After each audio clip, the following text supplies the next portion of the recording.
do I tell someone who is open at times that calling me something isn't okay with me? And our go-to there is you just tell them. But when clearly when we've been traumatized, just telling someone, we know what's going to happen on the back end of that, don't we? We know what the consequences of that could look like.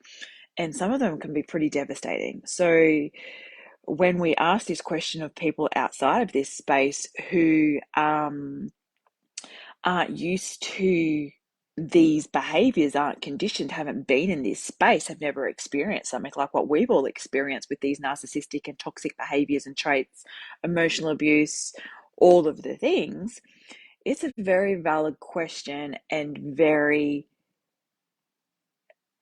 critical about how we go about this, because it could be catastrophic for us. Totally appreciate and validate this. And it's a question that I get a lot. How do I talk about this? And I had the conversation as well with my last client today. I had the conversation with them too, for negotiating communication in the workplace. So it's a very valid question in any space. So, how do we go about that? And our biggest fear of this is the actual consequence. It's not necessarily having the conversation. It's what are we going to be faced with after we've posed this, we've broached this, we've mentioned and shared this. It's not actually that. It's the what's going to come flying at us after that our nervous system is like, ooh, I would rather not have this conversation at all. Actually, thank you very much. Let's just sweep it under the rug and not worry. However, for us also in these toxic spaces, as will all be going, yep, yep, yep, and nodding with me, we do that too, because it's easier to sweep it under the carpet and just try and forget about it, repress it, store it. It then becomes stuck trauma that then compounds on top of each other. And then we become crazy women, like they label us to be, because we blow up our valves, we've bottlenecked, and we've totally emotionally overflowed and erupted because our body can't contain it anymore. And it comes out in catastrophic ways to ourselves, because we're like, oh my God, that's not who I am. I don't ever want to be seen to be behaving that way. But our body doesn't have any other way to let it out and express it. So it does it in inopportune ways, as in we get really angry and we hit out, or we get frustrated and we scream and yell and say things that we don't mean, etc., etc. So how do we go about it? It's really about your own boundaries and what you're saying and how you're going about it. And it's in the moment. So tips and strategies. So it could be, for example, drawing on my own experiences and experiences from my clients, examples like, maybe they're calling you a baby. Don't be such a baby. Don't be such a crybaby. Oh, you always do that. Why do you always do that? Why do you have to be so snobby? Why do you, going with that sort of running theme? Don't be so silly, those sorts of things. It's it's a conditioning, it's a putting down, it's a demoting you, it's a being patronizing, it's a manipulation and gaslighting technique, don't get me wrong.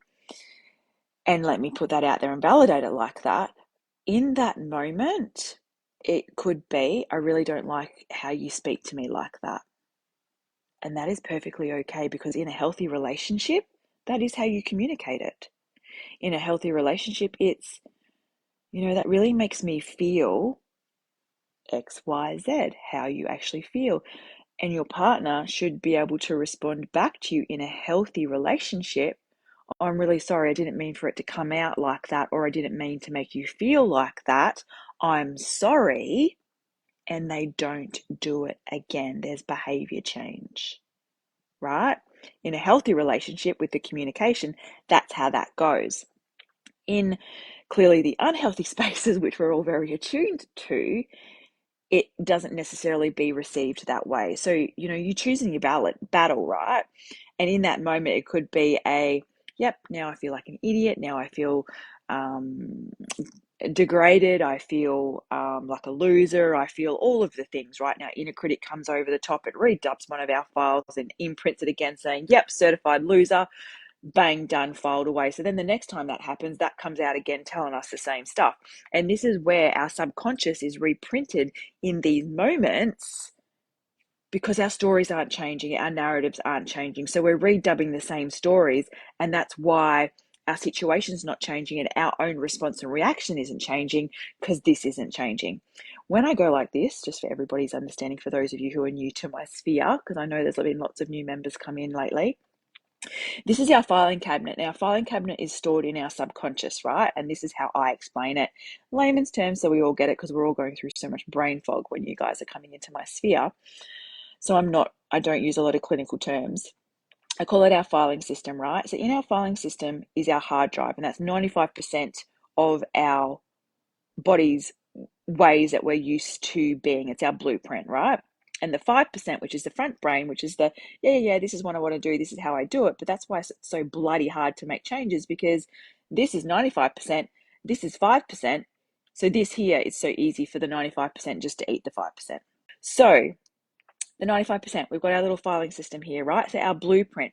So all of our experiences and situations and things that we've been in since childhood are all stored in this filing cabinet, right?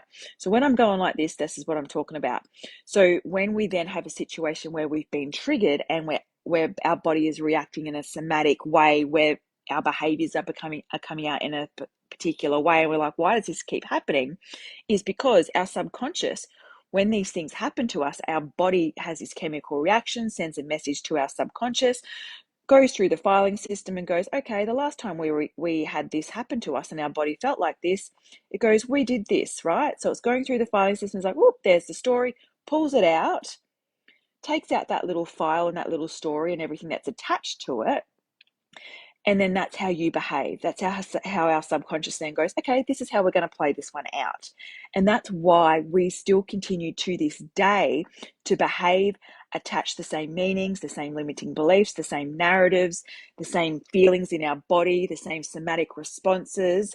That is why all of that still happens the same way today, because this little story hasn't been rewritten. This little story hasn't been redubbed or processed and put back into its filing cabinet so that our subconscious doesn't pull on that story again. So when I say to you, we need to redub the blueprint or the story that's coming out, that's what I mean by that. So going back around, it's remembering, and when we know we're going to go and have this conversation or say to this person, I really don't like how you're speaking to me, just that apprehension of us doing that, our body is going, it's sending a message to our filing system and going, the last time you felt like this, you did this. And that's when we shut down. That's when our survival mode mechanisms come out. And that's why we behave that way. And that's why we're so apprehensive and uncertain and don't know how to actually have these conversations or these small things that in healthy relationships isn't an issue to have. But this is why we keep doing this, because our filing system isn't changing. The stories aren't being rewritten. We're not archiving that storage system, that story, because it's still not done and dusted. We're still actually got attachments in that story that we're still using today. If that makes sense. So other ways to broach this question is, if we're then waiting and we don't want to do it at the time when they're all blustery and being whatever, because we know we're really hurt and we're perhaps going to be very reactive and not responsive because we've done some of the work, yay, well done. It's okay when they are, it's like, hey, remember the other day how you did this or you said this, it made me feel X, Y, Z. It's the same conversation. It's the same way of broaching it. And they will either do the whole, I don't even know what you're talking about, I don't remember, I this, I that. Or they could be, oh, okay. What I really want to share here as well and ask is, what result are you wanting from this? Are you wanting them to say sorry? Are you wanting them to do a behavior change? What result are you wanting? Because very rarely will we actually get the result that we're desiring. And this is this is in our circle of control. Absolutely have the conversation, absolutely broach the topic, because if you get the response of, don't know what you're talking about. Don't be so stupid. I don't do that. Oh, I didn't mean it. If you're okay with that response, that's fine.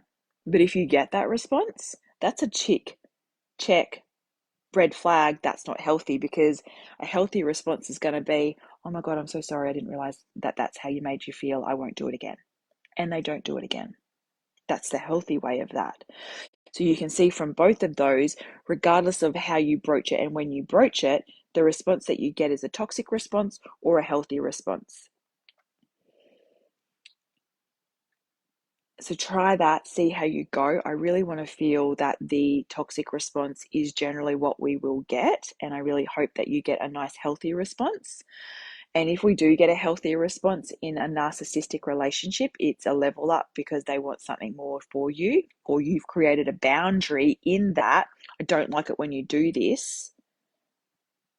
I'm going to do X, Y, Z the next time you do this. You're creating a boundary.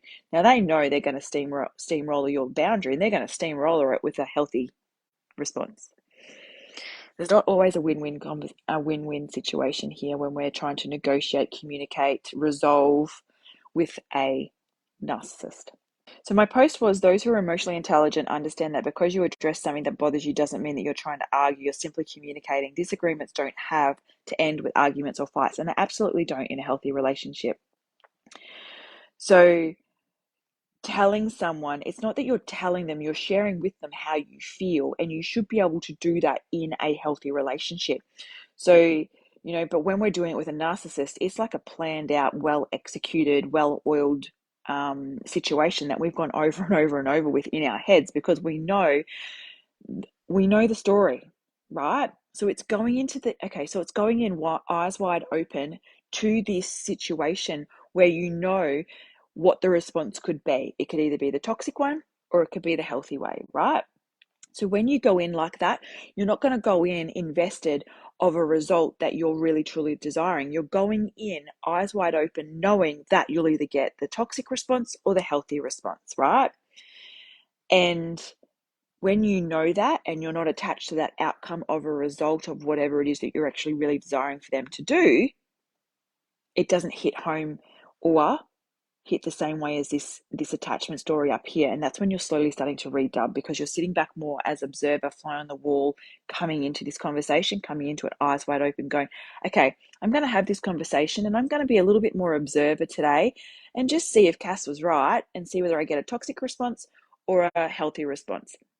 And I tell you what, so many clients, I'm really curious always too to see what comes out of this, because so many clients go, Cass, I could hear you going, I could hear you on my shoulder, I could hear you this, I could hear you that. And this is the power of Cass, is what I call it, is that you will hear me guiding you and saying, it's okay, eyes wide open, be the observer.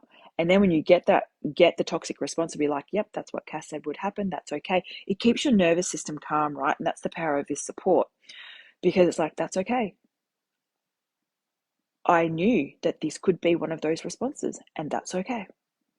So, or it'll be the other response, and that's okay too. It's like, okay, it could have been this response or that response. Or it's a reactive response where it's totally out of the blue. They totally blow up at you, totally call you all the fucking names under the sun, and make you feel like an absolute crazy person that should be institutionalized, which you're not and you shouldn't be. Let me just put a disclaimer there. Because they don't want to own up to the behavior that they hurt you. They just want to make you feel bad for broaching the subject in the first place, which again, story, narrative, attachments is what they do. Don't get me wrong. So I absolutely invite you to try that strategy that way. Remember, I'm right there in energy, mind, body, spirit. I'm not in body, but spirit. And see how you go, knowing full well that you can come back in here and go, this is what happened, and we will absolutely rally around and support you. All right, my beautiful people, I am going to wind down, shut the house down, and go to bed. So I hope you all have the best rest of your day.